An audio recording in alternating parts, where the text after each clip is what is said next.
evening, good morning, good afternoon, everyone, wherever you are watching us from.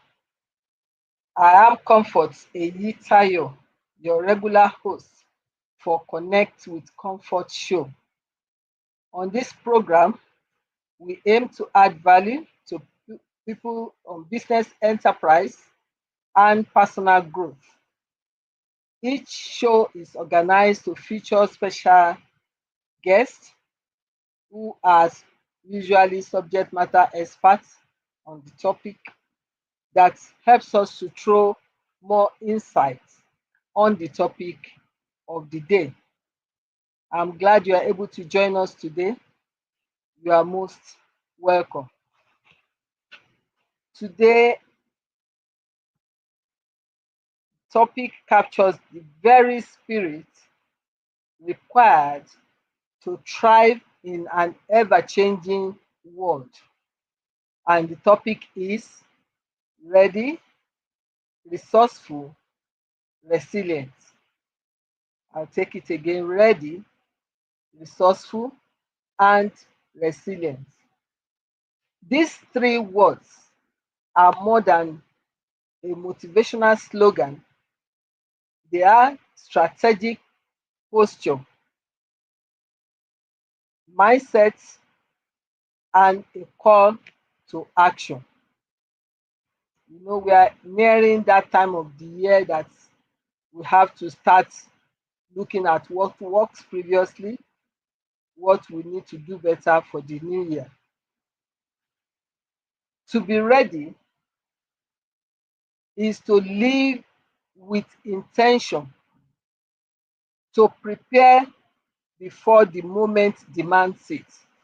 For instance, we need to prepare before the new year, what we expect to see in the new year. It also means anticipating possibilities,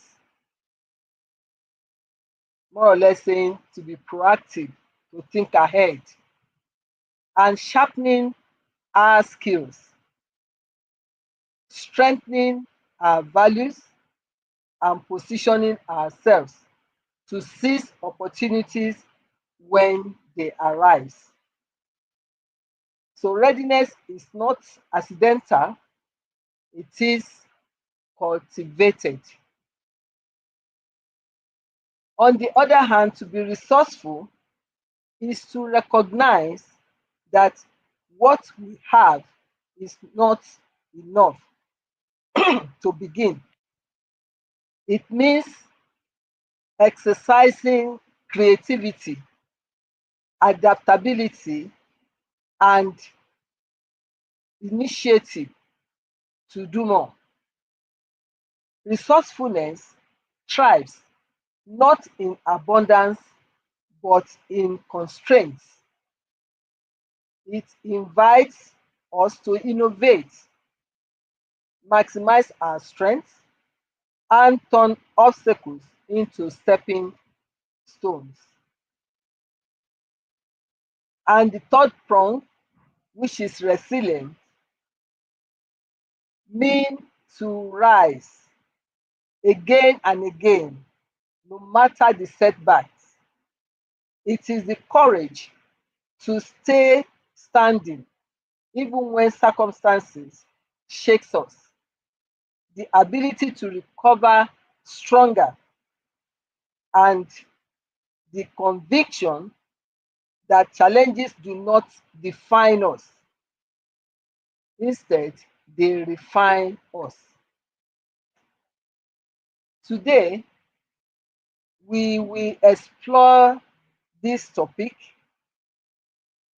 Let us reflect on how we individually and collectively embody these three qualities.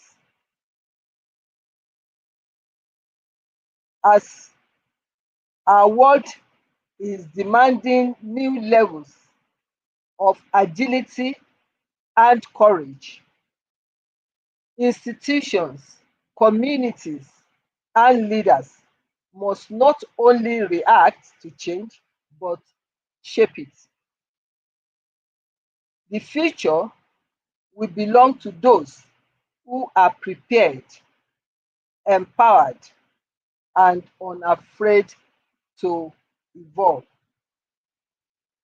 So I invite you this afternoon to keep our minds open, engage deeply, and look at takeaway lessons that will strengthen your capacity to be ready for opportunities, to be resourceful in uncertainty, and to be resilient in adversity.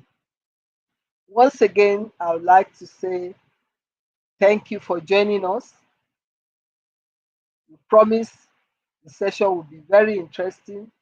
We already have our special guest for today in the house, waiting patiently for us to beckon on her. We will do this and go deeply into the subject matter shortly after this time out. So please remain connected. We will be right back. Thank you. Being relevant in your field of occupation is proof that you are properly educated. When my parents and I were thinking about my university education, Bowen University Iwo was our first choice. Bowen University helps you to get the most of whatever course you're studying and also educates you on how to excel in a competitive labor market. From the day I arrived here, I knew when I would graduate, and my mind has been positively transformed since then, thanks to my able lecturers. My name is Salome. I am a medical student, a sanctuary keeper, and a violinist at Bowen University. To the medical world, remember my name.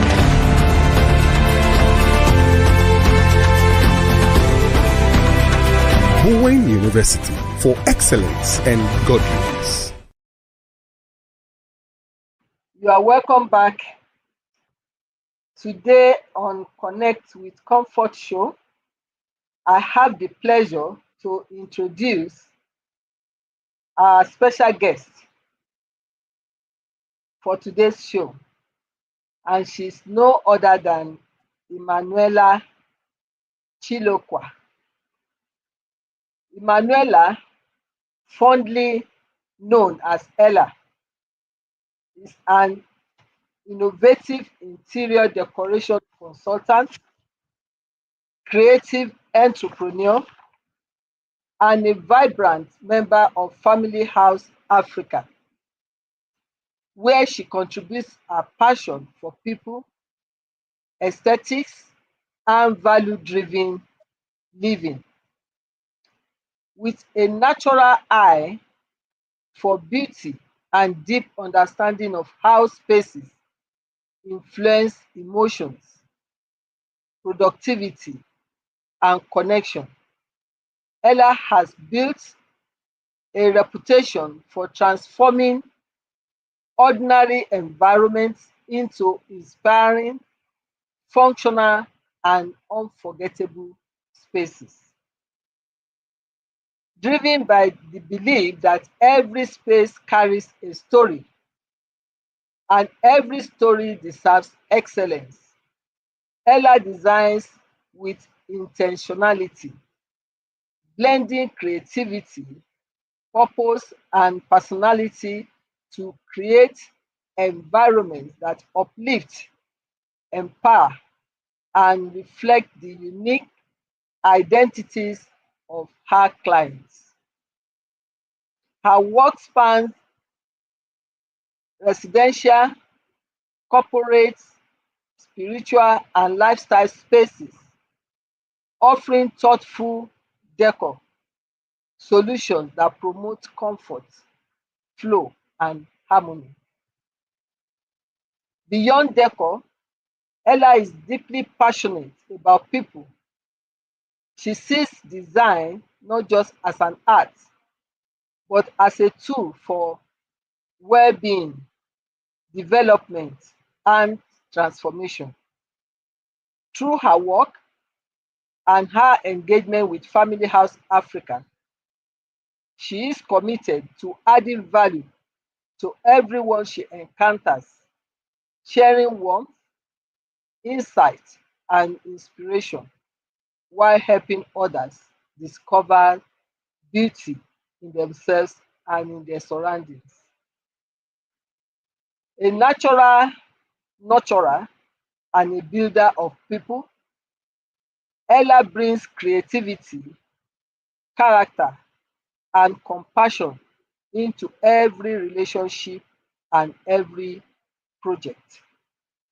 She stands out not only for her skill, but for her art, making her a sought after partner for anyone looking to beautify their space and enrich their life. What an awesome profile, Ella. Let's Good evening, ma'am. making welcome our special guest for today, Good Emmanuella evening. Good evening, ma'am. Chilokoa. Good evening. Welcome, most welcome. We thank you for Thank you. accepting to do this for us, to share your experience with our audience. We do not take it for granted. Thank Thank you very you. much. Thank you so much, ma'am, for having me. You're Good evening, welcome. everyone. Good to be here tonight. Yes, this Nice to evening. have you. So straight away, we Thank go you. into letting our audience understand the subject matter. What Okay. does it truly mean to be ready in today's fast changing environment, mentally, emotionally, and strategically? Okay. Thank you. Thank you for that question, ma'am. What does it mean to be ready in this fast-paced environment? Okay. Readiness is being prepared. It's positioning yourself for whatever it is that you think or you need for your next achievement or goal. So mentally, as a person, how do you stay ready? You stay centered. How do you handle situations? The ability to think clearly in situations keeps you ready. It helps you stay centered. Emotionally is how do you handle situations? Do you react or you respond? Are you calm during situations, during challenging times? Because calmness will help you take decisive uh, decisions and not be irrational. And then strategically, what are your plans? Do you have a set plan? What are you working towards? So preparedness is not just a moment. It's it's something that you need to do continuously. It's you steadily staying centered. You have to be self-aware, self-aware mentally, emotionally. How do you handle situations? And then strategically, what are you working towards? So what are the things that you need to do to get to where you're going to in such a fast-paced environment? You also have to be adaptable, the ability to change, to be flexible to whatever situation that occurs, and how to change. If plan A doesn't work, what's the next thing to do? So in this environment and the economy that we have, in the world that we have today, you have to be able to adapt easily to whatever situation that comes your way. Stay ready, be positioned for whatever life hits at you. Thank you very much. That has actually taken care of our third question, but I still need to ask the question: how Okay. would, given the explanation you have just told us, how would individual or organization be able to assess their current level of preparedness? How am I able to determine that truly I'm ready? Okay. For an organization, remember that an organization is comprises of individuals, right? So as an organization, you have to have, I think, consistently having review sessions, checking where you are. What do we have a clear goal as an organization? What's our goal? Do we have the skills? Do we have the tools to achieve that goal? And then also having continuous review. Where are we now? How do we get to where we're going to? What have we done that has worked? And what can we do to experience the change that we need? So that would help an organization to stay ready, regardless of what comes their way. For an individual, so how am I able to determine if I'm ready? Okay, how are you able to determine if you're ready? What are the results that you're getting? What are the outcomes that from everything that, okay, you have to stay curious as a person. Curiosity is a good thing. It doesn't just bell the cat, it's a good thing because it keeps you the willingness to always learn, the willingness to improve at all times as an individual. If you don't know something, then you go get the skills or the training as an individual. So far with the knowledge that you have, what have you been able to achieve? What are you also willing to change? What, because sometimes we believe that we know it all.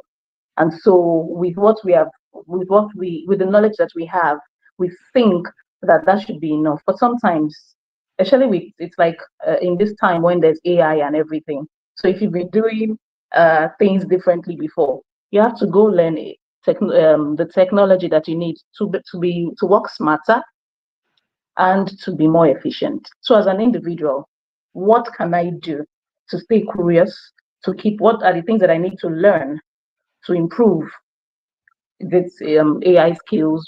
How do I upskill to do better, to get better results? So as an individual, those are the stay curious, continuous learning, or be self-aware, tell yourself the truth. Where am I? What am I doing wrong? What do I need to do to experience the change that I need? That would help an individual to stay ready. Okay, so self-awareness or diagnostic to know if you are at the level that you want to be, and if you are not, what What are are the those things things that that I are need to do? preventing you? What are the gaps? Yeah. Okay, that is very, very insightful. Now, with that in mind, can we say readiness differs from mere anticipation or wishful thinking? With that definition, Yes. I can anticipate a thing and not take any action. not I prepared, can, not prepared yes, towards. yes. I can also I can wish for a thing and not necessarily do anything about it. I can just keep saying, oh, I wish, but you don't do nothing. Readiness is an action. You are actively preparing yourself. You are actively positioning yourself. So Intentionally making yourself. intent, yes, you have to be taking steps to get to where you're going to. You're not anticipating or expectant and just doing nothing. So So how does, okay, go on, sorry. the difference is the action. So readiness is not just an emotion. You are actively taking steps to get to where you want to get to. It's not accidental. Not at all, ma'am. Not at all. So what would you say the cost of not being ready, that is, especially in critical or high stake moments? What would you consider as the cost? One of the biggest things would be that you lose opportunities. I would quickly state an example. Some years ago, I had the opportunity to be in rooms that that I needed, but at the time I wasn't ready. I It was so bad that I didn't even recognize the room to be the room that I needed at the time. But I was in the room. I had access to the room, but I couldn't recognize that this room is where I need to be because I wasn't ready and I wasn't prepared for it. So what happened? That room closed up Just and I didn't maximize the opportunity. So that is, and of course, I can tell the difference between where I am now and where I could have been if I had, maximized having that access to that door. So that's how it is. You lose opportunities. Sometimes you live in regret. sometimes it takes you some steps back because you then have to start the process all over again. So as a person, it's good to be prepared at all times.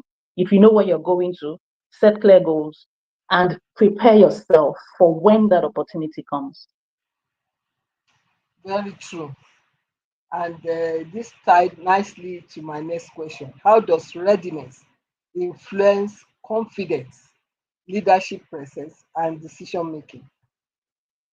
One of what you have just explained, you were not able to make the right decision. Yeah. Um, Readiness is just so, when I got this topic, it was funny, and it's a very interesting topic. So when you're ready, there's a confidence that comes. You speak with clarity, you have precision, you take decisive steps, you act decisively when you're ready. And people can trust you as a leader, people can trust you because when you talk, they know that you know what you're saying. So people can trust you. They can trust you, they can trust to follow you because leadership is not just doling out instructions, it's actually earning the trust of the people that follow you. So as a leader, being ready, it shows in the things that you do and the decisions that you're making. Very true.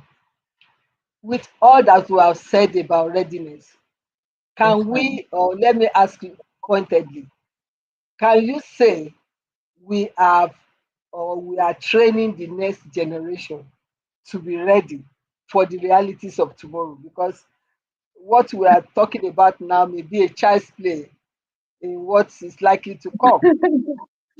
So if Wow. your answer is no, then what is missing? Okay. Wow. That's a very interesting question, ma'am. Especially considering the times. Okay, I think that we haven't done a good job so far with this generation.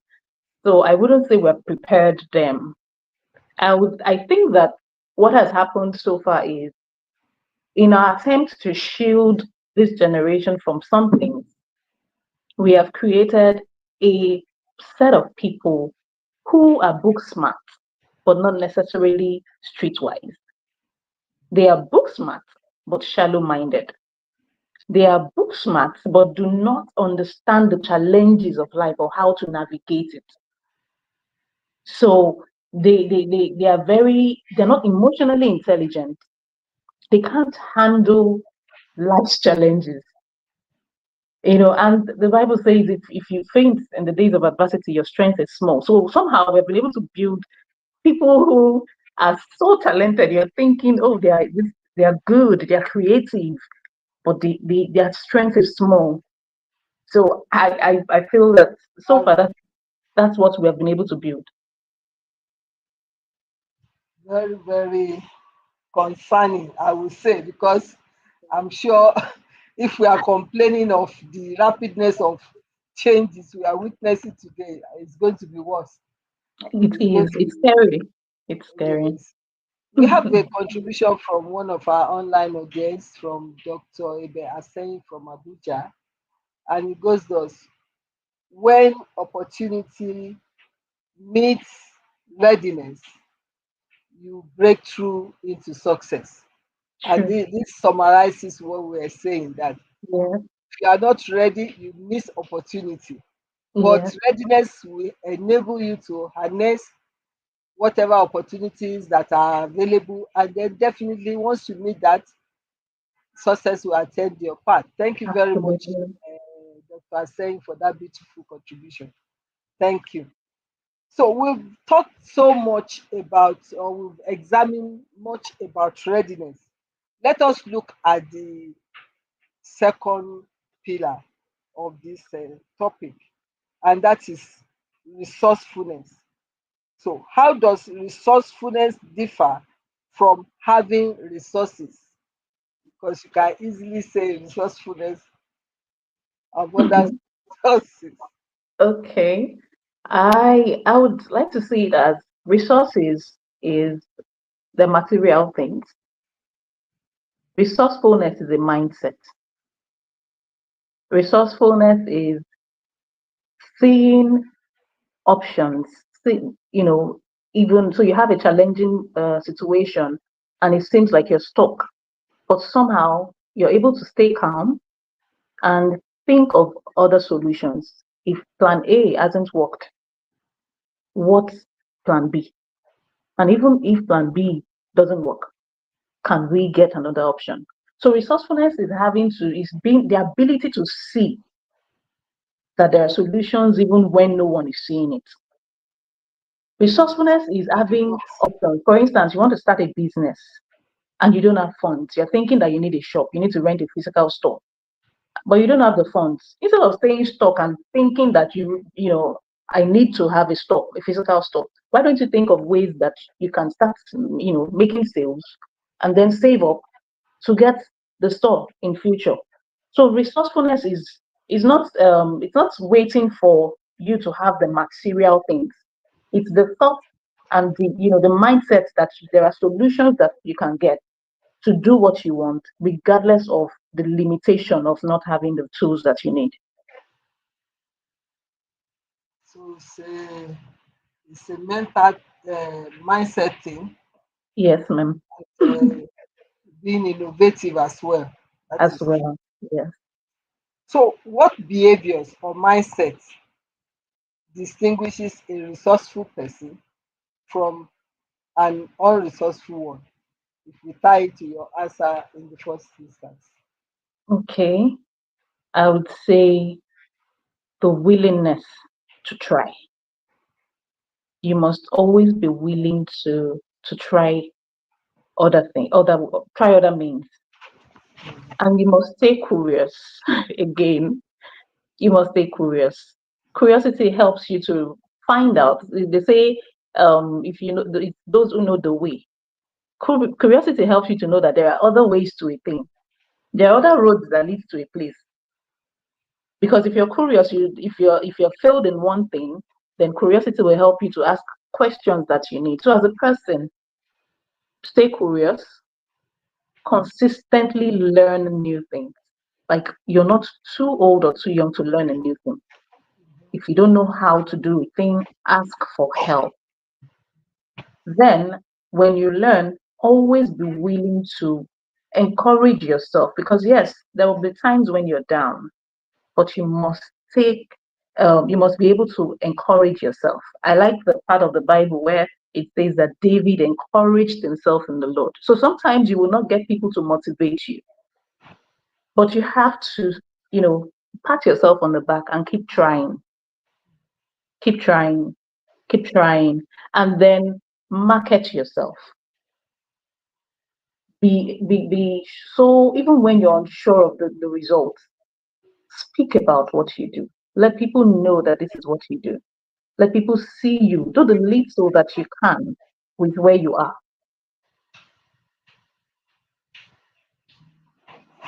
And then maybe adding creativity Yes, yes. to what you do. So definitely that goes a long way. Can resourcefulness, as described, be taught, or is it primarily an innate trait? I think it can be thought. That's why it's a mindset. You have the mind to learn. Are you willing to learn, unlearn, and relearn? Because there are things that you think that you know, but technology and the world that we live in now has shown us that there are so many ways to do a thing. You want to type out or do a job in 5 hours, but there are so many things that would help. You can do it within few minutes with different technological hubs. So, sorry, please, can you read the question again, Ma? Yeah, I was saying that we've talked, rightly you have said, mindset is very important in Okay. sparking resourcefulness and making a success of it. And I now said, can resourcefulness be taught, Okay. or is it primarily an innate thing, that a trait that is like inborn? Can it be Yeah. taught? I And you're on think, the right path with yeah, what you said, because if you are talking of mindset, of course, you yeah, had teach mindset yeah, to have people to change, to have a change of mindset, to think mhm, differently, think out of the box, and all those things. So yeah. those are things that can actually be taught.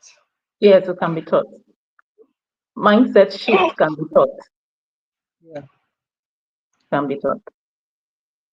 So what example will you give to demonstrate resourcefulness, where resourcefulness has helped organization or individual turn adversity into opportunity? Okay, I would say a very constant example of that is COVID. The COVID year, the entire world was in a lockdown, and companies couldn't go. We couldn't go to work. We couldn't do. Everybody, nobody even wanted anybody near to come to their space. But people had to survive, and so what happened? Someone somewhere thought about remote work. We started working from home, and look at what we have today. That year, as crazy and scary as the COVID year was, it's bettered a solution for the entire Yeah, world, it and we're became a benefiting catalyst. from it today. Yes. So, I mean, there's always there's something I read that pain is an indicator of where you're going to. So even though the COVID year was challenging, it bettered something beautiful, and that's why we are here today. So we do sales online. We have drop shippers. We have people who have never had a physical store, and they are earning millions. They sell, in millions. So that's a beautiful example of resourcefulness.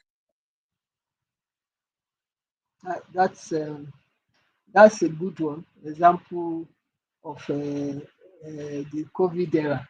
And I Yes, think as bad as we used to condemn that event, it has actually battered so many positive things. yes, People seems to double their productive hours yes, because even including Saturday and Sunday, people are working.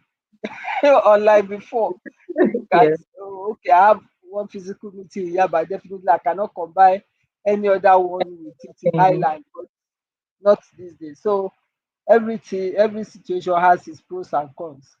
yes. So thank you for that response. So what does now we looked at both readiness and resourceful. Let's look at resilience. So Okay. what does resilience look like in practical everyday life? Not in theory, but in action. What does it look like? Resilience, we want to go to work. You look at your map. You put the address of your office on the map, and it tells you that All right. your office that is 20 minutes away, you have to spend 2.5 hours to get there. So, of course, normally you you wouldn't even want to put yourself through that. But resilience says it's going to be tough, it's going to be uncomfortable and stressful, but you have to do it. You have to go anyway. So, resilience is staying strong and ensuring that you do the needful, regardless of what life throws at you. It's the ability to come out of situations that practically throws you down and still keep pushing. It's being able to see that there's light even when everything seems dark and bleak. That's resilience. Thank you very much. So how does setbacks, failures or disruption shape and strengthen resilience? Okay. I think that sorry, I want to quote the Bible again. I Yeah, no, like go ahead. James. I like the part of the Bible, James 1, that says, "Count it all joy when you face experience challenging times." It's if if if you're going through a thing at that time and somebody sends you that portion of the Bible, you'll be angry because you're thinking, how am I counting all joy? Why? Yes. How can I count this, as joy?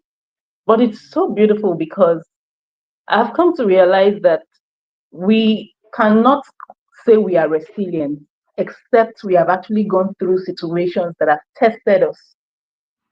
So Yes. you are not resilient until you have been tested.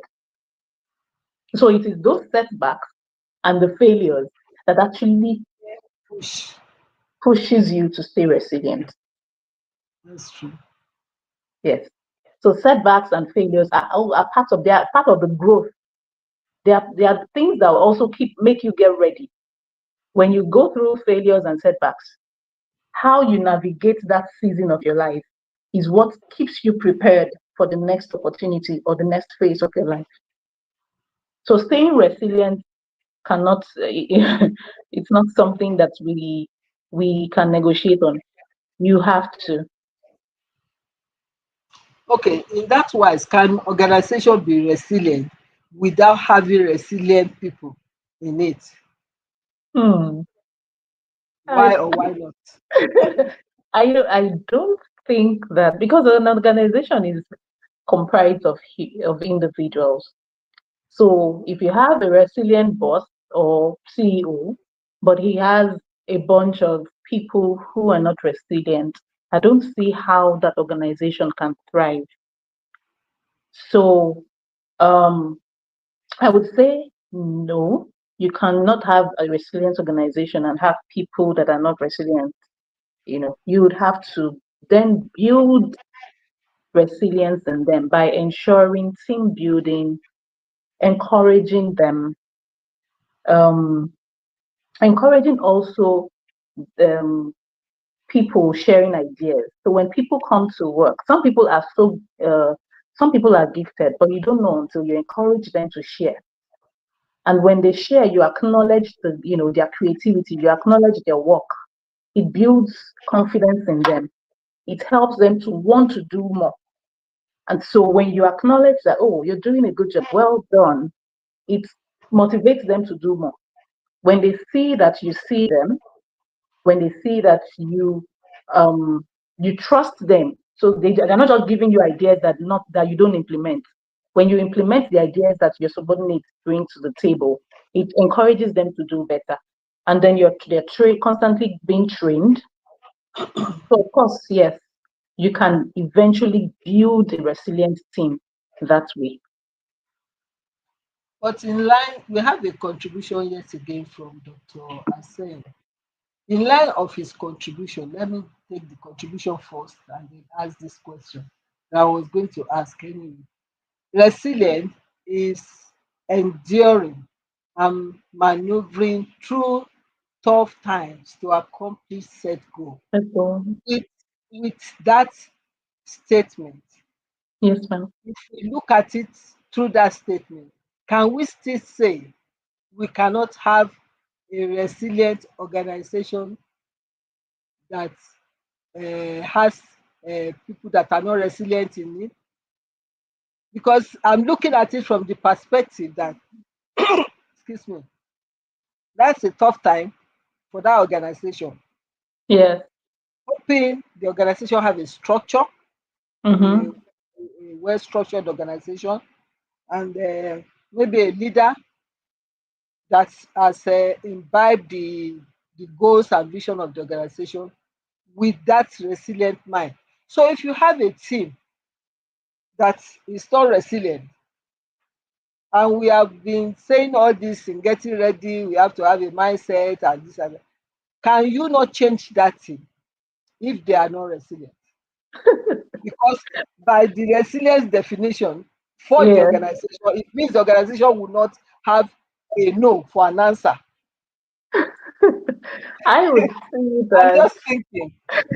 I think I would like to believe that because if he has to keep pushing everybody away, then No, it will come to a time that yes, you will get the right the mix. right people, But yes, yeah, you will get the right mix because on the individual parts there's resilience.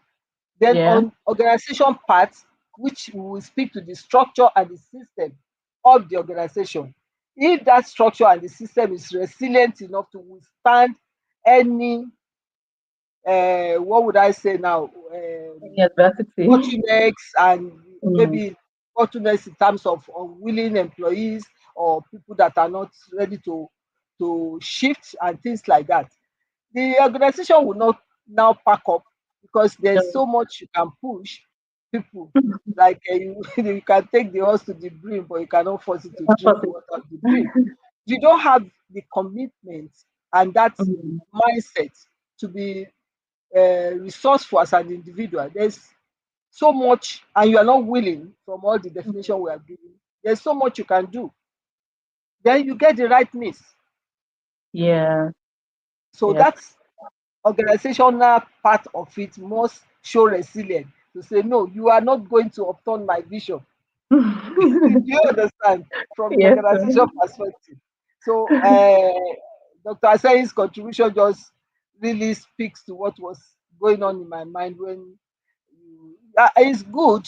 That's one aspect of it, and that's the humane aspect to say, okay, let me see how to build the team.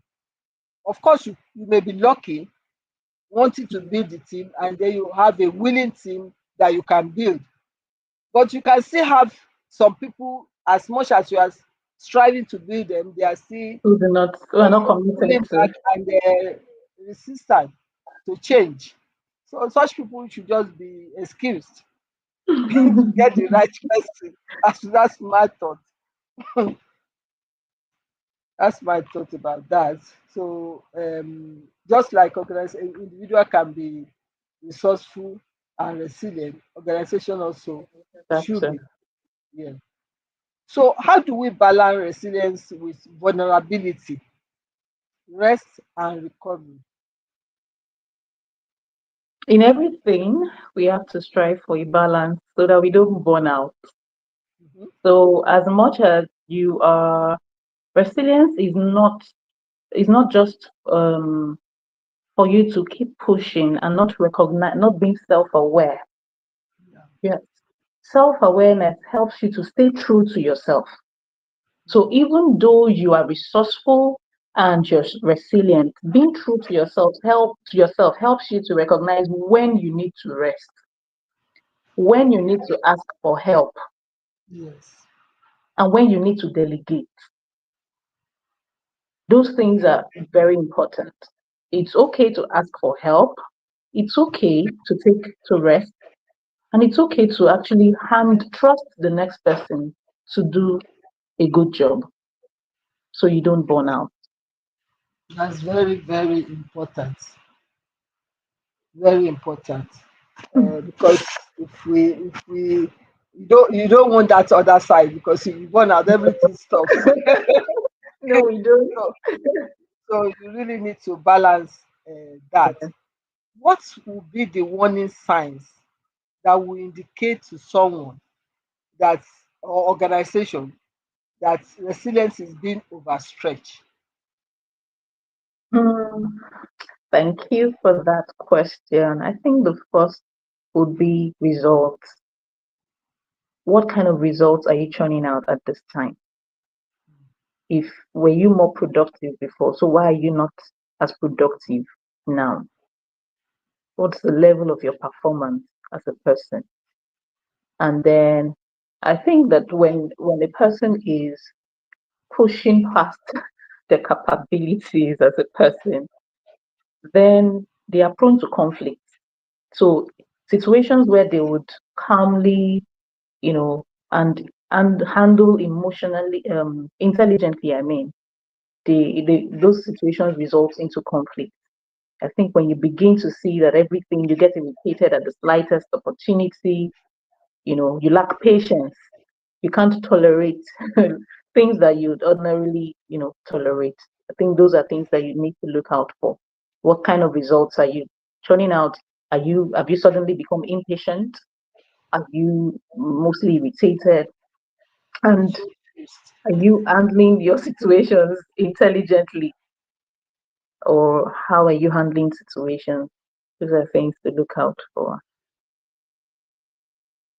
or when you even lack interest, lack of interest in the things that you do, a lack of interest also.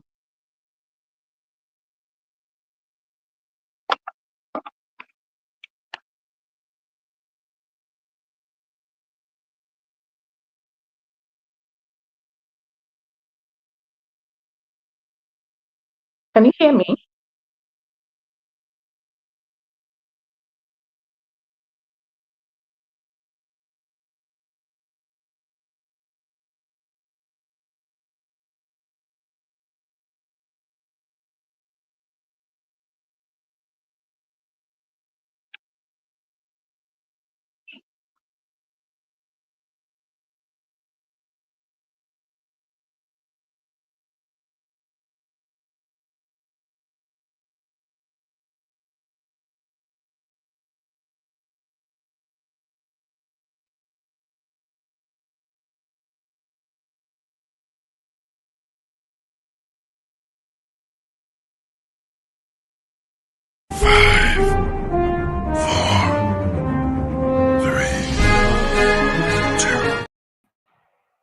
Hello, can you hear me now? It's like the Yes, I network. can hear you. Yes. The network. I got your response, and they are good ones. When you started, I added that when you said maybe you have become impatient. I said when you become short fused, it's like Yes. every little thing Yes. is spark, not because of that situation, but because of The already. burnout. Uh, so you start taking. You start taking caution, and with our body we need to give it rest. Yes, Mhm. I know some people would desire to work 24 hours a day, but God has not designed it so.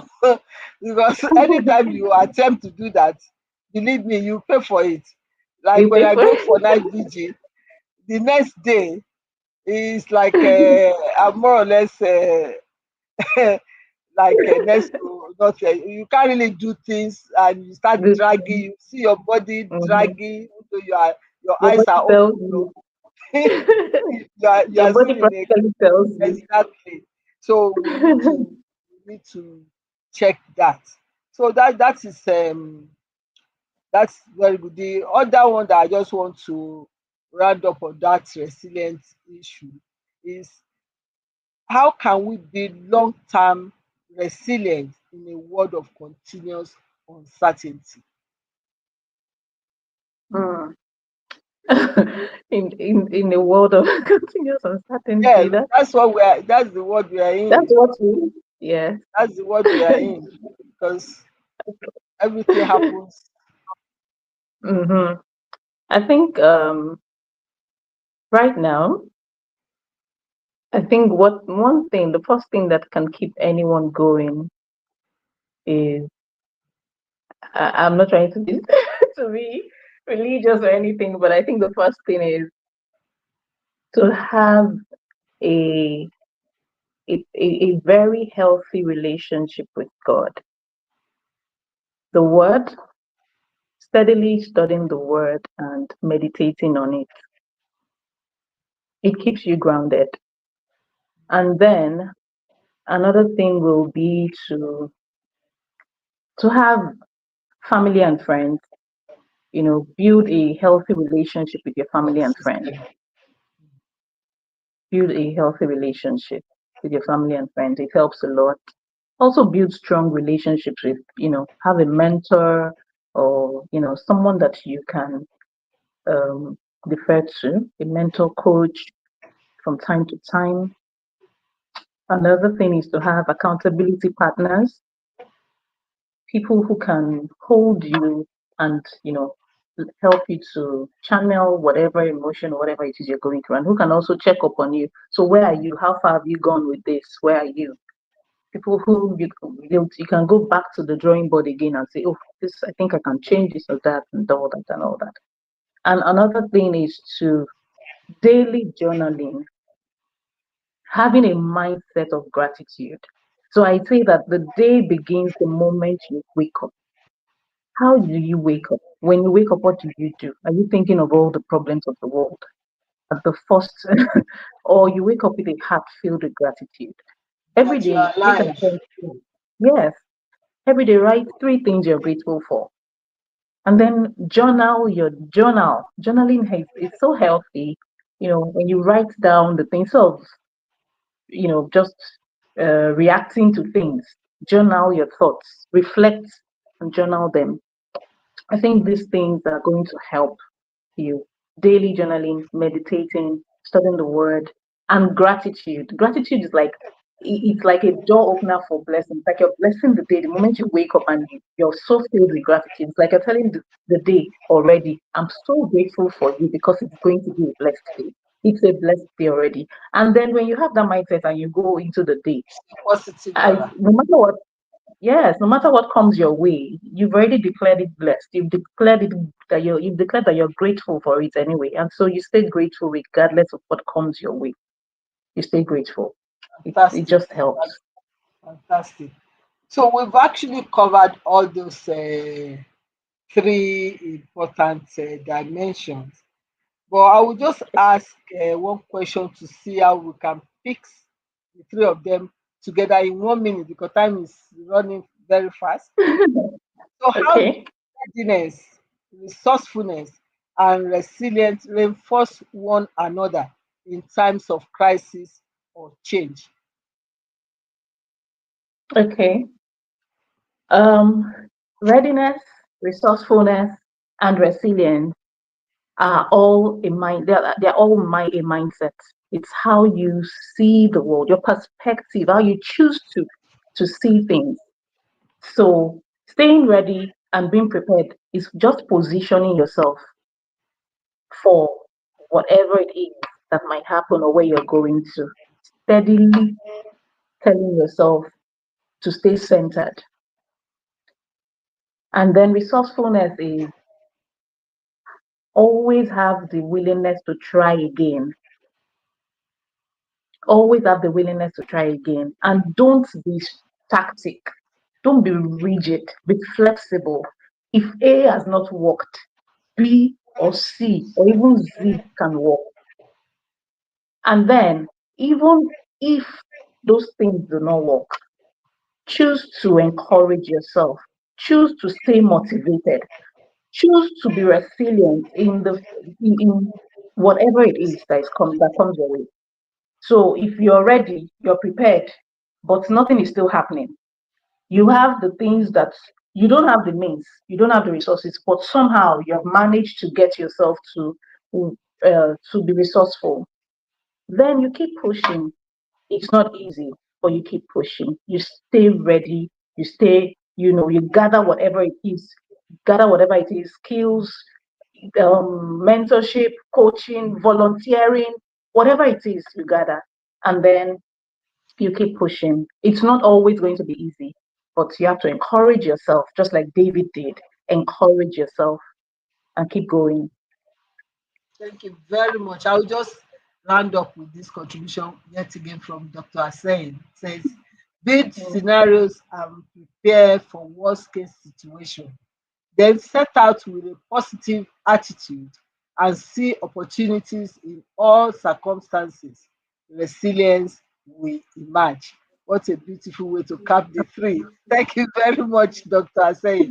We are actually running out on time. So I have to really appreciate our special guest for today for doing a wonderful work. Emmanuella, you've done very well. Thank you very much Thank you for for having great me, ma. insights that you have helped to share on this topic. Very unique topic. I'm sure all that we've discussed today will help some of us to prepare towards the new year. By the grace of God, we are all going to see the new year and much more. So it will help us Amen. to actually prepare towards it, and then we are to be encouraged. Life is full of up and down. It's not a bed of roses, even though we pray for the roses part of it, but we also have to be prepared to take the downside when it comes. So thank you very much once again, Manuela, and thank you for Thanks all for those that having have me. joined us. Dr. Asayi streaming from Abuja, Banjo Bayode from Lagos, and a whole lot of others that have not been able to catch your name. I appreciate you all for joining. I will just quickly do a recap to okay. Ibuku Filani also joined us from Lagos. Thank you very much for following through. I hope we have all gained one or two things in this session. So I will just quickly do a wrap up because time is not on our side. So as we draw this session to a close, let us reflect on the power behind these three words: ready, resourceful, resilient. They are not just catchy themes, they are a roadmap for navigating the complexity of our world, our work, and our personal journeys. To be ready, we have been told, is to embrace preparation as a lifestyle, not an event. It is the discipline of staying alert, informed, and strategically positioned for opportunities and challenges alike. Those who are ready rarely get taken by surprise because readiness creates its own momentum. To be resourceful, on the other hand, is to expand our capacity beyond the limitations we see. It is the creativity to do more with what we have, to find solutions where others see obstacles, and to extract value even in learning seasons. Resourcefulness transforms scarcity into innovation, and to be resilient is to keep moving even when the terrain is tough. It is the strength to rise after every setback, the courage to continue after every disappointment, and the confidence that better days are ahead of us. Resilience is the anchor that keeps us steady when the winds of change blow fiercely. Together, these three attributes form the backbone of individuals, organizations, and communities that thrive, regardless of circumstances. As you live here today, I encourage you to step into each new day ready to learn, ready to grow, and ready to lead. Approach challenges with the resourcefulness of a problem solver and the resilience of someone who refuses to be defeated. The future does not belong to the strongest or to the most gifted. It belongs to those who are prepared, innovative, unshakable. So I hope we have learned one or two things. I want to appreciate our guests, our special guests, once again, and appreciate all of you, our online audience, including those that contributed. Dr. Saying, I appreciate you highly. Till I come your way again, let us go forward, ready, resourceful, and resilient. And may these words shape our actions and elevate our impact. Thank you all once again for joining. God bless you.